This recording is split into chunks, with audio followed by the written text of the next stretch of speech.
Oke, Assalamualaikum warahmatullahi wabarakatuh. Selamat pagi, selamat siang, dan selamat malam teman-teman peserta peserta studi with forum asisten ya. Di tahun 2021 ini kita masuk ke hari kedua ya. Nah, ini hari kedua, teman-teman nanti akan belajar apa saja gitu ya. Nah, ini saya akan yang pertama akan membahas tentang mode-mode apa saja sih yang ada di dalam Python seperti itu ya. Mode di dalam Python itu dibagi menjadi tiga. Ini ya. Ini maaf banget tulisannya jelek. Yang pertama adalah interaktif, yang kedua ada script atau scripting, yang ketiga adalah notebook. Nah, interaktif itu apa? Nah, interaktif itu berbeda dengan bahasa pemrograman lainnya. Bahasa Python itu berbasis interpreter, memungkinkan kita untuk menjalankan perintah secara interaktif, maksudnya seperti itu. Jadi ketika kita menjalankan suatu pemrograman, terutama ini Python ya salah satunya, itu kita bisa langsung menggunakannya.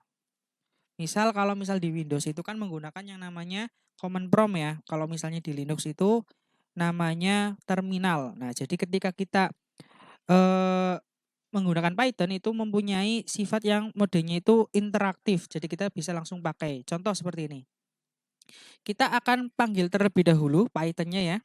Enter. Nah, setelah ini kita nyoba. Nah, nyoba untuk memanggil ya, interaktif example-nya gimana sih yang maksudnya interaktif seperti itu ya. Ingat-ingat, saya akan mencontohkan ada tiga contoh. Yang pertama kalkulator, yang kedua ada print, dan yang ketiga ada import library. Itu ya teman-teman. Jadi nanti saya akan mencontohkan tiga itu. Misal ya contoh, 3 ditambah 3 sama dengan 6. Nah ini istimewanya Python. Jadi kita nggak usah mendeklarasikan terlebih dahulu print ini dan sebagainya. Ketika menggunakan yang namanya contoh kalkulator. Jadi teman-teman bisa langsung mendeklarasikan misal 4 bagi 4 sama dengan 1,0. Nah gitu. Itu yang dimaksud dengan interaktif. Jadi kita langsung menggunakan. Selanjutnya contoh yang kedua adalah print. Nah kemarin kan kita udah ngeprint di Visual Studio Code ya. Nah sekarang kita akan ngeprint di sini secara interaktif. Nah, seperti ini. Ketika di enter, dia akan memunculkan atau memberikan outputan berupa halo dunia seperti itu. Ini kita interaktif menggunakan print ya. Nah, teman-teman juga bisa menggunakan library secara langsung di dalam command prompt ini. Nah, caranya bagaimana? Caranya adalah teman-teman bisa ketik import nama library-nya. Nah, seperti itu. Jadi di sini kan import nama library. Nama library di sini adalah OS seperti itu ya. Ketika di enter, nah teman-teman panggil eh, function yang ada di dalam library tersebut. Jadi misal saya akan panggil function yang namanya get cwd. Jangan lupa buka tutup kurung seperti ini ya. Klik enter. Nah, nanti akan di sini akan ada tulisan di mana asalnya si Python ini seperti itu ya. Nah, seperti itu. Terus ada mode yang kedua adalah mode scripting.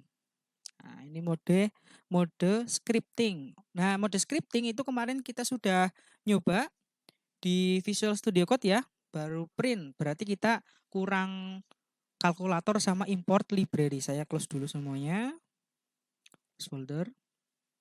Oke, saya akan buka foldernya yang kemarin sudah kita buat. Berarti di SWF. Nah, ini. Nah, di sini. Oke, saya kasih komentar dulu. Untuk komentar di dalam Python itu menggunakan tanda pagar ya. Kenapa? Fungsinya apa sih ketika dikasih pagar seperti ini biar nggak dieksekusi. Nah ya. Oke, sekarang saya akan mencoba terlebih dahulu yang kalkulator. Nah, kemarin kan sudah print hello world ya.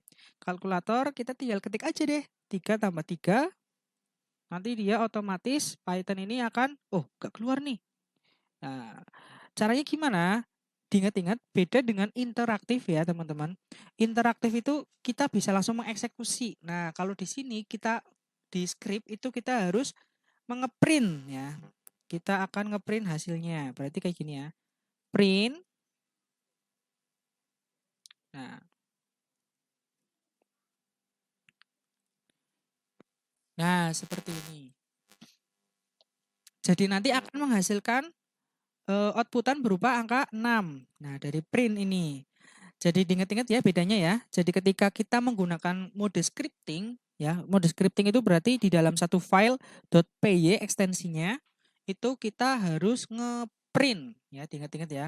Kita harus ngeprint. Oke. Itu untuk yang kalkulator. Kalau untuk yang hello world nih yang string ya, kita coba. Nah, ini di sini juga akan keluar hello world. Nah, ini yang terakhir.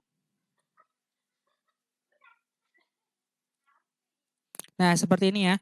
Sama saja kayak yang tadi, kita harus mengimpor terlebih dahulu library-nya ya. Library-nya namanya OS, terus kita print. Print OS get cwd-nya. Nah, seperti ini ketika deploy. Nah, nanti di sini akan keluar outputan di mana sih? Asal filenya berarti di terus swf seperti itu. Oke, yang terakhir ada yang namanya notebook. Nah, ini notebook teman-teman bisa coba ya. Bisa coba tidak hanya menggunakan Python IDE yang bawaan Python. Ini Python IDE namanya ya. Bisa teman-teman bisa menggunakan yang namanya platform Jupyter. Nah, teman-teman nggak usah bingung bagaimana sih cara downloadnya. Teman-teman tinggal cari saja di internet ya, di Google itu yang namanya Anaconda. Wah, ada Python, ada Anaconda ya. Oke, nama programnya adalah Anaconda. Nah, teman-teman bisa nih ya, bisa download di internet. Nanti sebentar saya belum keluar ya Anacondanya. Malu kayaknya. Ya, ini adalah salah satu notebook. Ya, salah satu penggunaan notebook. Nah, seperti apa yang dikatakan ya, notebook berarti itu kayak catatan ya. Berarti kita memberikan notebook mencatat coding-coding itu seperti notebook di dalam satu file. Nah, ini. Nah, ini adalah tampilan homepage dari Jupyter. Nah, ini biasanya dari saya itu menggunakan yang namanya Jupyter. Bisa menggunakan yang namanya Spider. Nah, teman-teman kan nanti prakteknya menggunakan yang namanya Visual Studio Code. Oke, kita coba. Ya. Tadi berarti kita new aja. Nah, di sini notebooknya adalah Python 3 ya. Nah, uniknya di sini teman-teman bukan menggunakan .py tapi menggunakan .ipm ipynb. Nah, ipynb itulah ya. Jadi nanti ketika di save nanti dia ini notebook. Nah, ini.